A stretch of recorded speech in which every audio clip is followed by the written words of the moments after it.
তুমি যখন কাউকে ভালোবাসবে, এক বুক সমুদ্র নিয়ে ভালোবাসতে হবে তোমাকে, এক বুক সমুদ্র নিয়ে।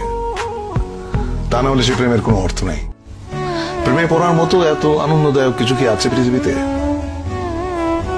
আমি এখনো একটা মেয়েকে অসম্ভব ভালোবাসি, অসম্ভব। কে সে? এটা বলা ঠিক হবে না, ওর ক্ষতি হবে।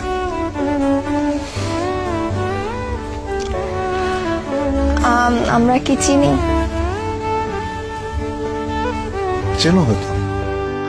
আমাদের ইয়ারমেট একটা মেয়ে ছিল, ওর সঙ্গে বহু বছর পরে, প্রায় 20-21 বছর পরে দেখা হলো। ওর হাজবেন্ডের সঙ্গে পরিচয় করা দিল। উনি আমার সঙ্গে হ্যান্ডশেক করে বললেন, ও আপনি সেই। তো আমি তো বুঝি না, আপনি সেই মানে? তো আমি বললাম, আপনি সেই মানে? তখন মেয়েটা বলল, আমাদের ইয়ারমেট, সে বলল যে আমি বাসর রাতে আমার হাজবেন্ডকে বলেছি যে আমি হুমায়ুন ফরিদের প্রেমে পড়েছিলাম, কিন্তু 4 বছর একসঙ্গে কাটিয়েছি আমরা, ওকে বলতে পারি নাই। I was so amused. সে বললে কি হতো আমি জানি না। আপনার কাছে প্রেমের সংজ্ঞাটা কি? প্রেম আপনি কিভাবে অনুভব করেন? প্রেম হচ্ছে স্বর্গীয়। এইটা মানুষের ভেতরে প্রেমের যে অনুভূতি, এটা পবিত্র এবং স্বর্গীয়। প্রেমের চাইতে ভালো বিষয়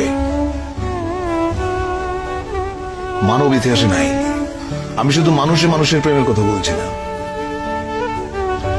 একটা মানুষ একটা বৃক্ষের সঙ্গে প্রেম করতে পারে, একটা মানুষ তার বাসার জানালার পাশে যে গাছটি আছে সেখানে যারা দোয়েল পাখি বসে, সে তারও প্রেমে করতে পারে, তাই না?